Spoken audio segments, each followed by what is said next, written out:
Good morning, children. Welcome back with the next new session.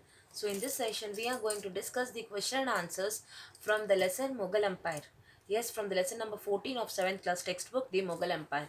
So, before going into the explanation of question and answers, I hope that you have all understood the lesson very well. Okay. So, in this lesson, we have 9 question and answers. So, I'll be reading the question one by one, as well as I'll let you know the meaning of that also. Okay, so here I can see the first question is match the following. So here the names of the persons as well as the roles of some of the Mughal empires were given, as well as the opposite side were some answers were given. So you have to match these and you have to write. Okay, so the first side one, the other side is given as Mansabs, Zamindar, Sisodia Rajput, Rathod Rajputs, Akbar and Jagirdars. And the other side is given Marwar, revenue assignment, hereditary chiefs, Sulhikul, Mewar and rank. So you have to match with these answers. Okay. Next. Second question. What was the relationship between the Mansabdar and his Jagirs? What was the relationship between the Mansabdars and his Jagirs? So you have to explain the relationship between the Mansabdars and the Jagirs. So in the lesson we have told who were Mansabdars. So Mansabdars were the people who were sent to different parts of the villages in their kingdom in order to collect the taxes, and the persons who were selected by the Mughal people are known as the Mansabdar. Okay, next. And what is the relation with Jagir is, firstly, Jagirs are the person who were who were going like um, who used to go along with the people like this Mansabdars. So their work is to collect the taxes. So the word tax here means the revenue. So here the word revenue, instead of revenue they used the word known as Jagir. As in the Vijayanagara lesson, as Amar Nayaka, the Nayankara means sorry, in the Amar Nayaka system also we have seen that collecting of tax, the word they have used, no. So Nayan means in the Kakatiyas also we have learned a word Nayankara system. That means Nayankaras means are the people who are collecting the tax. So the amount of tax is known as Nayank. Okay, and Nayankara system is the system of collecting the amount was known as Nayankara system. So same as in this lesson also. So Jagir is the revenue what they are collecting in the Mughal Empire. So Jagirdars are the person who are who are collecting the amount. So we have to explain the relationship between the Mansabdars and the Jagirdars. So firstly, Mansabdars received their salaries as a revenue assignments from Jagirs. Yes, so whatever the tax was collected from the Jagirs in the villages, so in that part only Mansabdars will be collecting some part as their amount of salaries. Okay, then but the Mansabdars neither reside nor administrated their Jagirs. Yes, I told in the lesson that some of the Mansabdars they have started their journey to collect the tax. So once their work is to wait for 1 to 2 years or 3 years, they have to wait there, collect the tax, and then again their place will be changed again. Okay, but whereas Mansabdars did not do that thing. Okay, what they have done is, first when the Mughal Empire has ordered them to go to certain place and collect tax, they have just visited, just ordered their Jagirdars to collect the tax for 1 year or something. They waited there, and after that they have changed their place to other village. Okay, so next, the Jagirdars collected the taxes and sent them to the Mansabdars. Yes, I told us the Jagirdars are the only people who were there for the 2 to 3 years, or to the period of where the Mughal people told them to wait. Okay, but these Mansabdars did not wait for 2 to 3 years as the Mughal people told them. So this was one of the disadvantages of the Mansabdar also, because that is how these Jagirdars got an importance in the Mughal Empire, and slowly they have earned more and more revenue from the farmers. This was one of the problem that has seen in the system of collecting taxes. So what happened is, every time this Jagir used to collect the taxes, he has to send the amount of tax to the Mansabdar, or hand over the amount of revenue so far collected from the villages to the Mansabdar. So this is what their relationship is between. It's like a same like Amar Nayakas and their chiefs. So in this lesson we'll see the relationship between the Mansabdars, and same relation between the Mansabdar as well as this Jagirs. Okay, next. What was the role of Zamindar in Mughal administration? What was the role of Zamindar in the Mughal administration? Firstly, Zamindar are the people who had a lot of lands with them. Okay, they are the landlords, they are the headmen of the villages. Okay, and they are the local headmen, and they have a power to um, take decision or give any kind of a punishment also. So these zamindars are not hereditary basis, as I have told in the lesson. Okay, these are these are hereditary basis, whereas mansabdar was not an hereditary basis.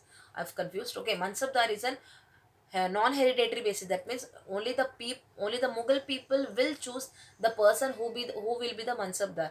But whereas the zamindar people, if the grandfather is zamindar, the next generation father will be zamindar, the next generation son will be zamindar, and so on. The successors will be zamindar.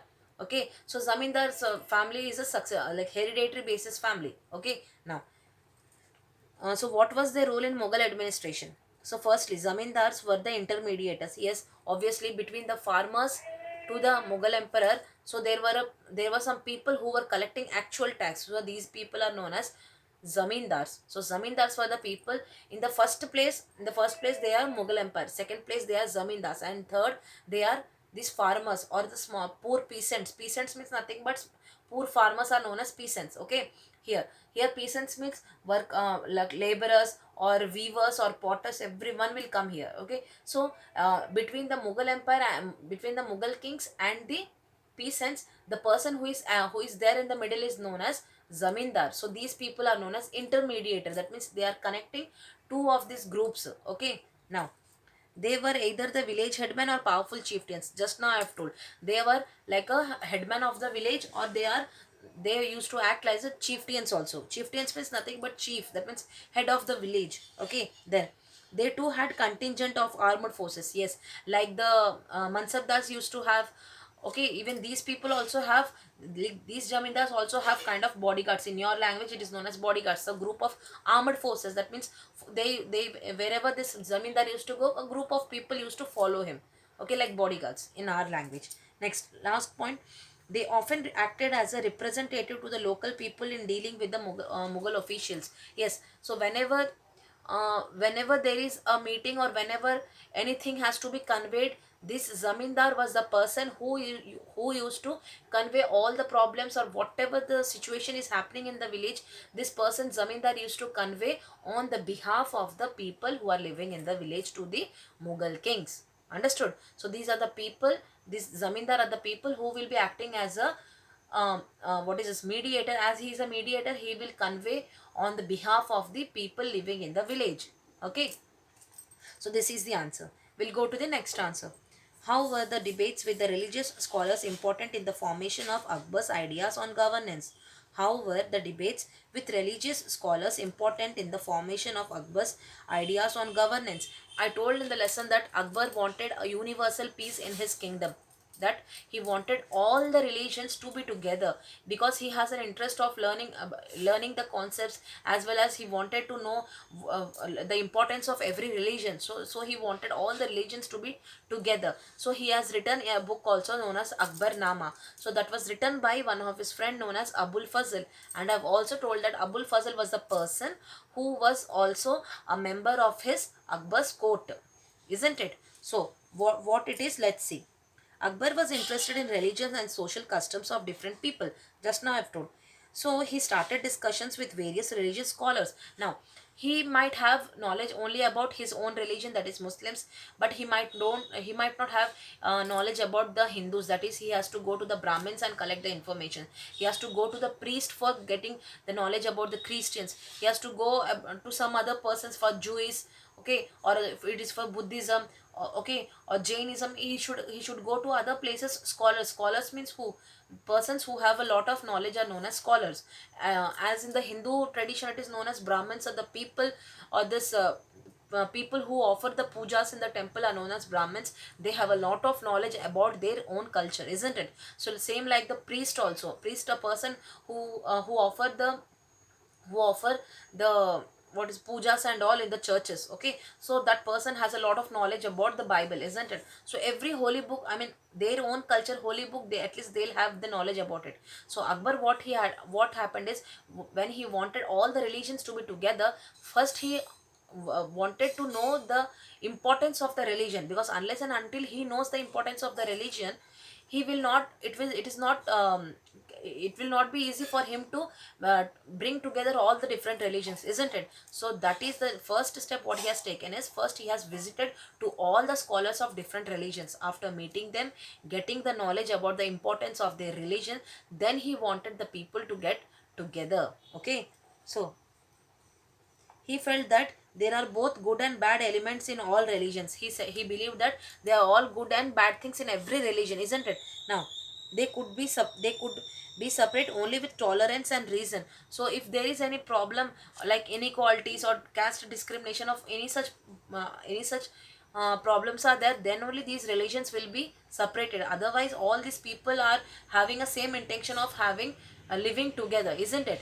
Then so he thought and decided an emperor should work hard for the welfare of the people, irrespective of the religion, social status, or community. So, after getting knowledge about all these religions, then he decided, let all the people in my kingdom, let them be together, leave off all the things like having different religious beliefs or coming from different caste or social status. What is social status? Rich or poor is known as social status. Or coming of any inequalities, maybe poor or rich, okay, or maybe uneducated or educated, and all. Leave all these things, untouchable, touchables, leave all these concepts. Let everyone come under my own in my kingdom, and let everyone be together and have a universal peace in my kingdom. This is what Akbar's policy was. Okay, next.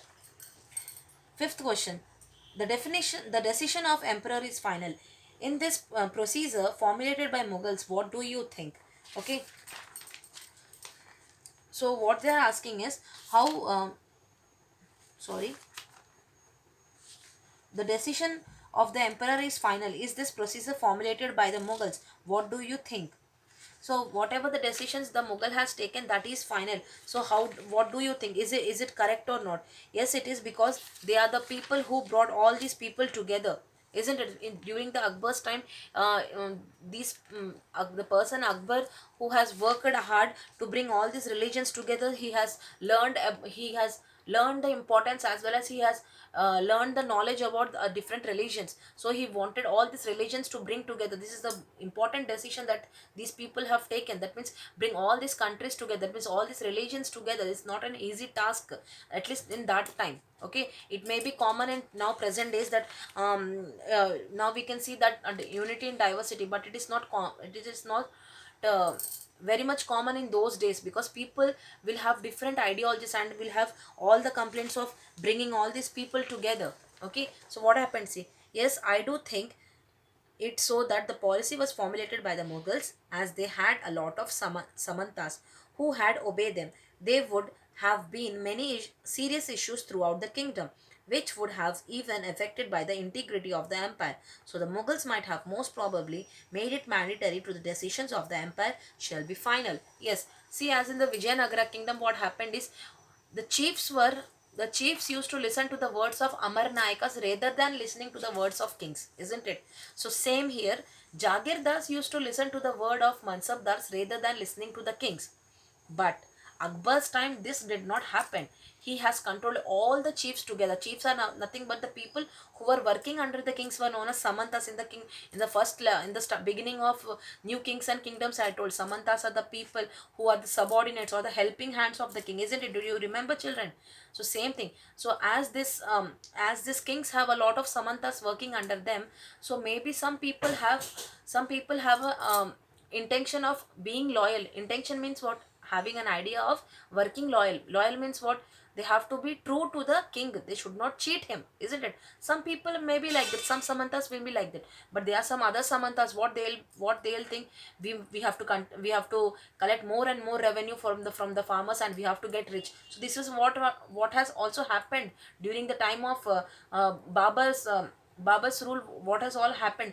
Slowly, these Jagirdars were collecting more and more revenue. Why? Because Mansabdars left the place and they went to some other place in search of revenue, collecting revenue from some other villages.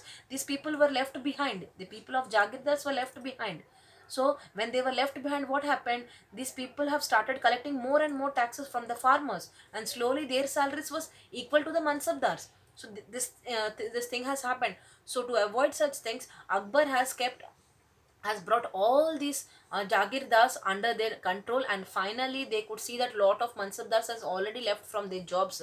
Okay, some 445 out of 8,000 Mansabdars, they were only 445 Jagirdars were only Mansabdars were only left.